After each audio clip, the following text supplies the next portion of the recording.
Witajcie w Parku Narodowym Mawrowo, dziewiczym na wskroś ze skrytą w połaciach łąk i wzgórz, niezdeptaną przez tłumy przyrodą. To jedno z tych miejsc, gdzie cisza subtelnie mamrocze odgłosami niezmąconej natury.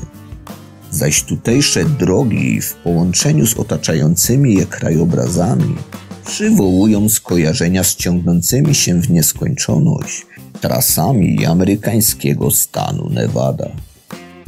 Szybko przekonaliśmy się, że Mawrowo to nie tylko blichtr internetowych wpisów, a żeby potwierdzić nasze wstępne odczucia, pojechaliśmy do miejsca, które jest esencją tutejszej beztroski.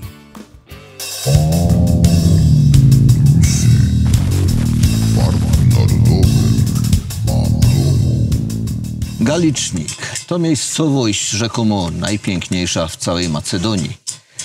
Położona jest na wysokości 1440 metrów nad poziomem morza. W przeszłości była dużą miejscowością, która liczyła sobie aż 4000 mieszkańców. Było tu też około 800 domów. Galicznik zamieszkiwali głównie pasterze, którzy wypasali tutaj swoje owce, czy też... owce? No.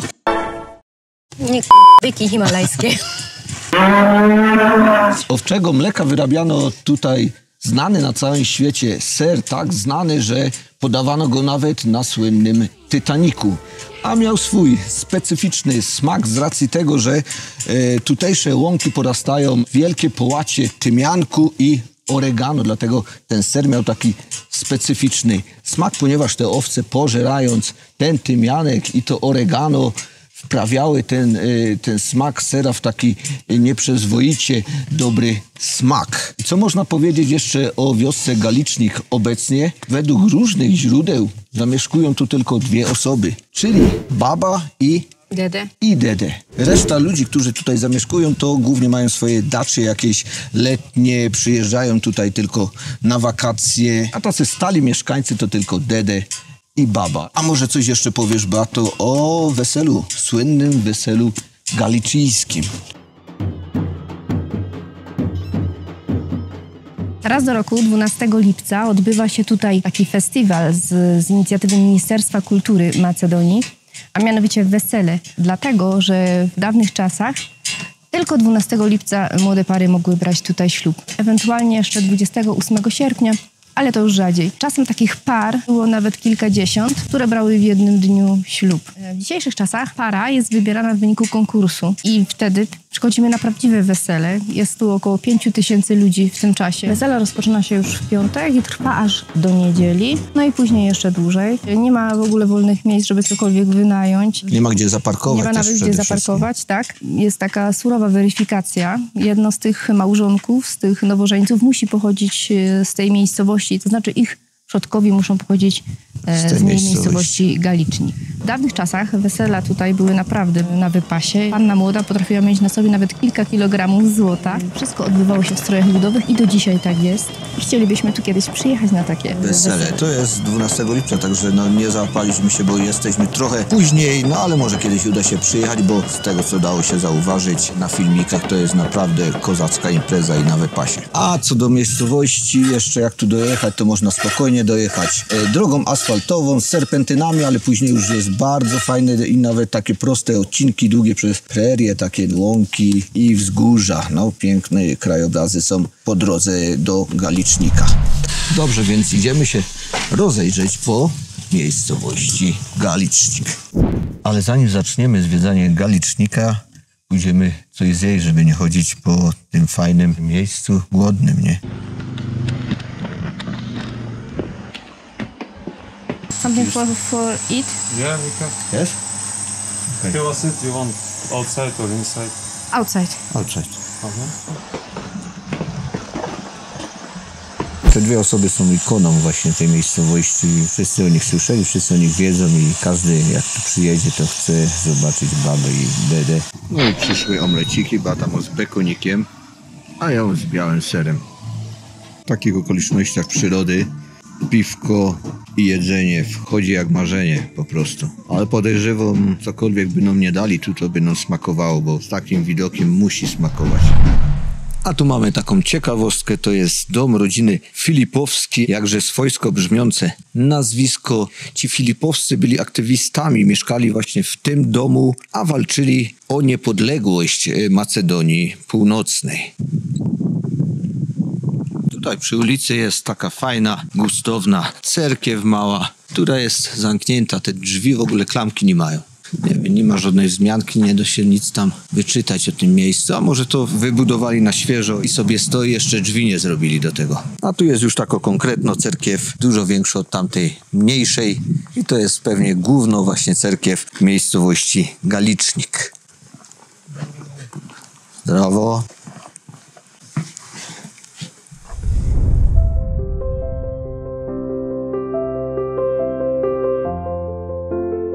To właśnie w tej cerkwi odbywają się ceremonie słynnej galickiej swadby, czyli galickiego wesela. Cerkiew została wybudowana w 1930 roku i pełni znaczącą rolę w życiu religijnym, kulturalnym, ale również medialnym miejscowości Galicznik. W kościele znajdziemy mnóstwo pozłacanych ikon i jakże charakterystycznych zdobień dla cerkwi prawosławnych.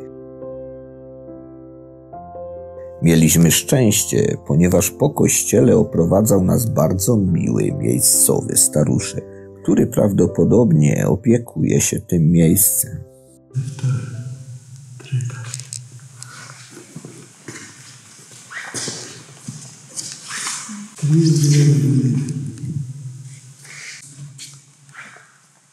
Co jest na górze? Pan tu ładnie tłumaczy wszystko, wytłumaczył co gdzie jest, teraz nas jeszcze zaprowadzi. Do góry? Super. Pan tu pozwolił nam iść do góry, także idziemy do góry. Tu jest taki Pawlacz ichniejszy. Stare ikony tutaj wszędzie mamy. Kurde, to są faktycznie jakieś stare, już takie poniszczone od restaurowania.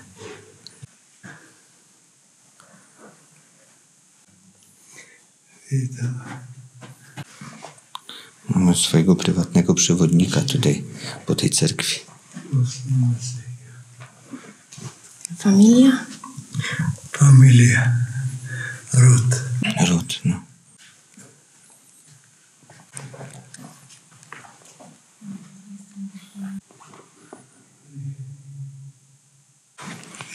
Dziękuję, do widzenia. Bardzo fajny pan. Oprowadził nas po tej cerkwi, poopowiadał tam ile umiał, tak żeśmy się jakoś tam z nim porozumieli. O wyścisku mierzy mi ręce. No, wyściskał nas. Mało kto tu przychodzi i dlatego, wiesz, on jest taki zachwycony tym, że ktoś jednak przychodzi do tej cerkwi, ktoś to odwiedza. On to jest takim kustoszem tu chyba tej cerkwi. Tu wygląda trochę jak amfiteatr, to obok tej cerkwi.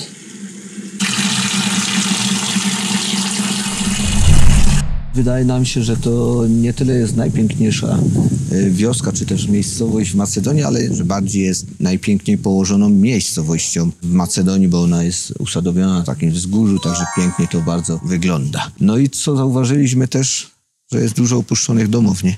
Można by coś tu kupić, a miejscówka by tu była na wypady takie wakacyjne, no przekozacko, naprawdę. Tu są takie krajobrazy, takie fajne miejsce, że szok. Tu jest też jakiś sklepik. Można coś ogarnąć, a tu też chyba jakiś lokal był albo jest. Uwaga, bo auto jedzie. Tak, spokojnie. Slow life tu można prowadzić. Można mieć zastrzeżenia co do zagospodarowania tego terenu, ale są dwie kwestie. Czy chcemy tu mieć zagospodarowane krupówki, No, czy lepiej dokładnie. jest mieć coś takiego trochę zaniedbanego, trochę takiego odropanego, ale takiego swojskiego i całkiem innego, niekomercyjnego. Wiesz, nie ściąga to rzeszy turystów. Jest tu naprawdę spokojnie, można się odprężyć, zrelaksować i nie jest to też na zasadzie takiej, że tu nic nie kupicie, nic nie zjecie, niczego się nie napijecie, bo no, są takie punkty, w których można coś zjeść, można coś kupić. Teraz tak jak widzicie, przechadzamy się tymi uliczkami, jesteśmy tu sami. Zdarzyło nam się tam wcześniej spotkać jeszcze jakichś tam turystów, ale to jest naprawdę no, 2 osoby, tu 2 osoby, tam 3 osoby. I właśnie jeżeli by już to było podpicowane, to wtedy tu przechadzałyby się rzesze turystów, bo byłyby jakieś atrakcje, byłyby jakieś dziwne rzeczy, które by przyciągały turystów, byłyby stragany, byłyby kramiki, restauracje i tego typu sprawy. I na pewno nie można by było tak się tym delektować i odpocząć tu w ten sposób, w jaki my teraz odpoczywamy. A odpoczywamy na 100%, można powiedzieć, nie Bata? I też, co ważne właśnie, jeżeli chodzi o takie miejscowości, nikt cię nie nagabuje, jak przechodzisz ulicą. Nikt cię nie woła gdzieś tam, że możesz coś kupić, nie? A właśnie w takich stricte turystycznych, już obrobionych pod turystykę miejscach, tak niestety bywa i jakoś tak swobodnie nie można przejść, bo Pozdrawiamy zawsze... pana Czapkę. Pozdrawiamy pana Czapkę ze Skopie, który chciał cały czas czopka, głównie mnie, bo łysopała, także by chciał sprzedać czopka cały czas. Tak więc warto odkrywać takie miejsca, bo naprawdę to są perełki i takich miejsc jest coraz mniej. Galicznik to jedno z tych miejsc, w których czas zdecydowanie zwalnia, gdzie nie patrzy się nerwowo na zegarek, a bardziej żyje się tym, co tu i teraz.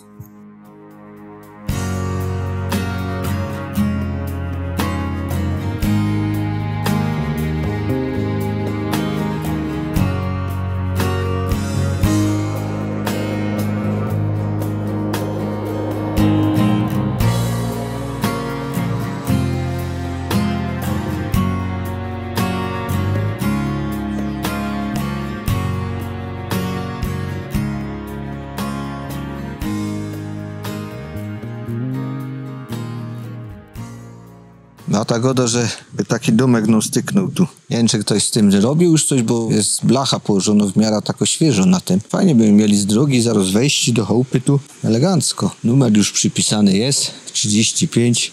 No i z takimi widokami tu no jak najbardziej. Nie pogorszyłbym się, jakbyś mi kupiła na starość taki domek, Na matko. starość to może nie, bo tu jest wszystko daleko. To na młodość mi kup, dobra? Jak będziemy młodzi, sobie go kupimy, dobra? A za budulec tu głównie służy kamień. Jak widzicie, te domy są zbudowane praktycznie wszystkie z kamienia. No, budulca mają dużo, bo góry naokoło, także kamieni trochę jest.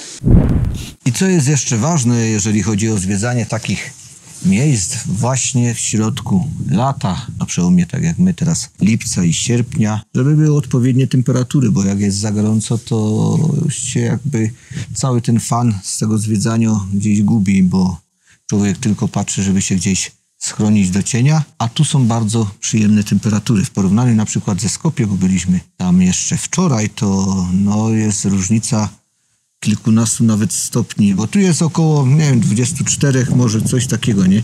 A w Skopie było około 37 stopni. Takie temperatury to są, przynajmniej dla nas, są idealne. Mój teść byłby zachwycony. Tato, dla ciebie pogoda. On mówię zawsze albo za ciepło, albo mówię za zima, albo deszcz padze, albo słońce świeci. A tu jest idealnie. A tu by mu pasowało, bo to jest taka genau temperatura dla niego. Także, drogi teściu, możesz tu przyjechać do miejscowości Galicznik, do Parku Narodowego Mawrowo i będziesz zachwycony. Tu jest dużo takich domków opuszczonych. Możesz sobie jeden kupić. Dowiemy się, wiele to kosztuje i będziesz tu se spędzał ta swoja ulubiona i wyczekana emerytura. A potem my sam będziemy jeździć do ciebie i będziemy ci Psuć ta emerytura. psuć ten klimat, jak on to godał zawsze. Boże, broń nas od ognia, zarazy. Zarazy, chroboków i ludzi z bloków. Zawsze tak mój teść godo, jak tam przyjeżdżamy. Boże, broń mnie od zarazy, chroboków i ludzi z bloków. Ale cóż, no, rodziny się nie wybiorą. A zięcia to tym bardziej. A zięcia tym bardziej, tak. Teraz zauważyliśmy tu, że przy tej kapliczce jest taki mały ogródek. Tu jakieś pomidorki widzę są. Tu to nie wiem, co to jest, to Beata by wiedziała, ale tu jest taki wielki koper. O. Taki wielki koper, także Ale no. fajnie, o, hej. Miałby szmaka na tego pomidora, ale go nie urwiał, bo nie bieda taki. Nie widać, tylko nie ojadą koniki.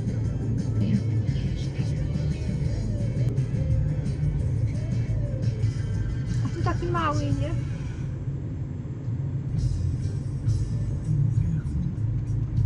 Tam w oddali widać konie, prawdopodobnie dzikie, bo tu na terenie Parku Narodowego Mawrowo występują stada dzikich koni, zwłaszcza właśnie w okolicy Galicznika.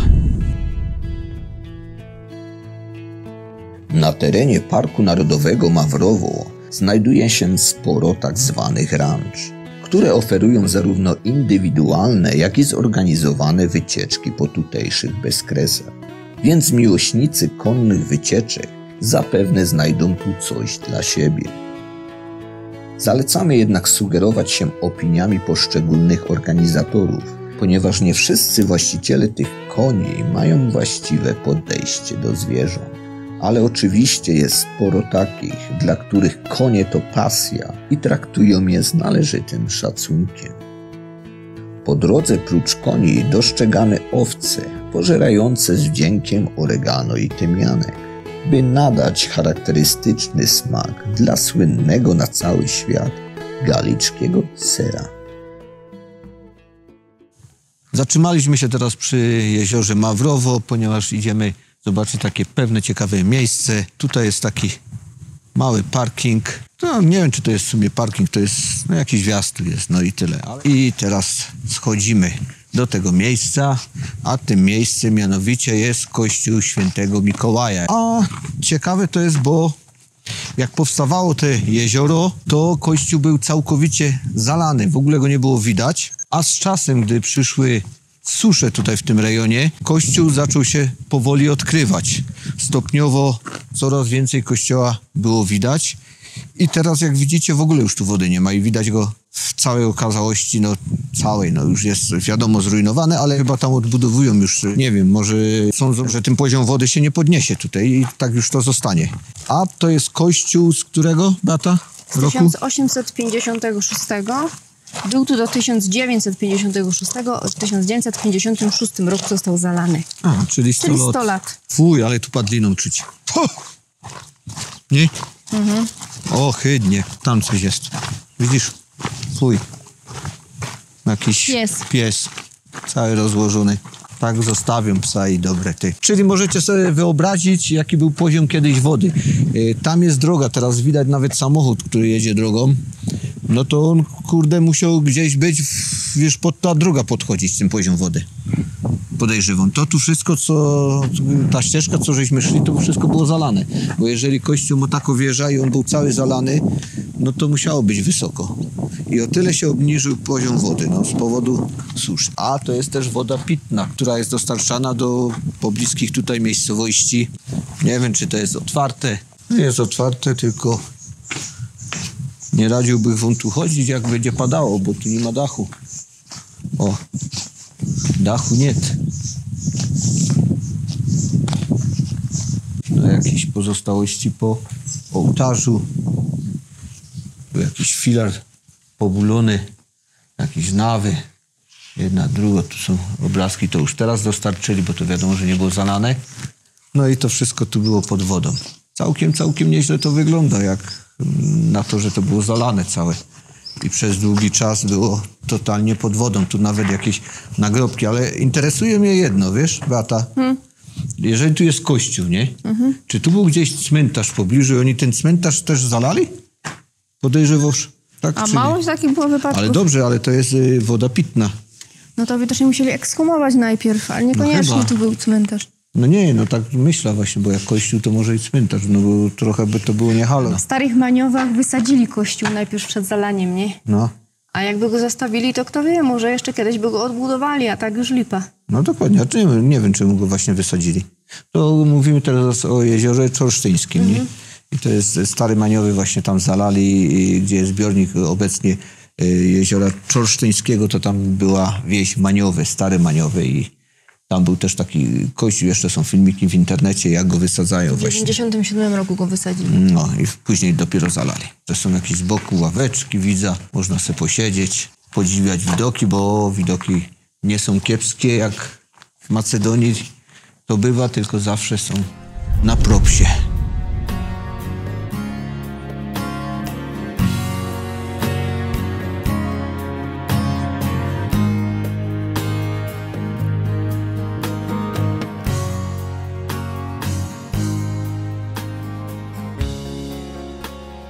I tak kończymy naszą przygodę z Parkiem Narodowym Mawrowo.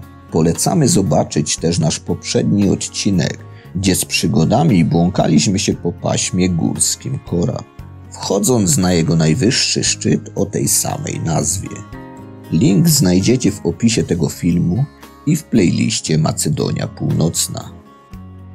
Wszystkich zalet Mawrowo nie sposób opisać i jeszcze wiele zostało tu do zobaczenia, więc będzie powód do tego, by tu jeszcze wrócić.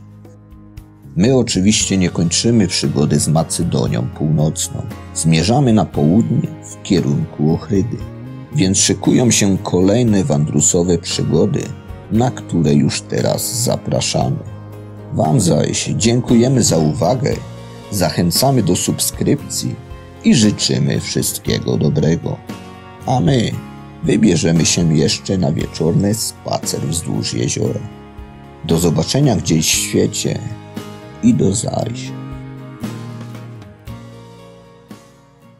Tu w pobliżu naszej miejscówki mamy taki fajny obrazek postaci koni. I sobie tu tak skubią trawka. Tutaj jest jezioro. Idziesz do nas czy nie idziesz? Nie idzie. Podeszły teraz bardzo bliziutko nas. Muszę go obejść, ale od tyłu się nie podchodzi do konia, bo może... Co zrobić? Może? Kopnąć. Nie chcę cię stresować, nerwować, no se pozaglądam, jak tu skubiesz ta trowa. Obęda se tu, wiesz? Nie pogorsz się. No, dobry konik, dobry. A tam jacyś państwo kamperkiem sobie urządzili siestę nad jeziorkiem i odpoczywają, wpatrując się w koniki. No fajnie, fajnie, można sobie podjechać tutaj. Chociaż nie do końca jest to na legalu, w Macedonii chyba nie wolno na dziko gdzieś tam spać, kamperować, biwakować, ale no nikt w to nie wnika jakby specjalnie i można sobie pozwolić na taki komfort. Co jeszcze można powiedzieć o wiosce Galicica obecnie? Galicznik Radosław. Miejscowość tę czy tą? No. Owce były hodowane głównie z racji tego, że... Nie. Były owcami. Ale po co były te owce hodowane? Bo były owcami. Do wyrobu sera, nie? Tak, Nie, z owców sera nie wyrobili. Jaki ty się zgłupiej. Owce były wyrabiane z ciasta. Te owce. Sera. Wyrabiali owce. Mleka owczego wyrabiano tutaj ser, nie? Nie zmoczył. Dawaj na Titaniku. I głębokie oddechy. Dobra, już. Już. Już teraz? Z owczego sera wyrabiano tutaj mleko. Z owczego mleka wyrabiano... No to nie ręka boli. Z owczego sera wyrabiano tutaj... Uspokój się, nie patrz na mnie, w ogóle nie myśl o mnie. Z owczego... Weź skończ, bo Dobra, na już teraz, dobra, już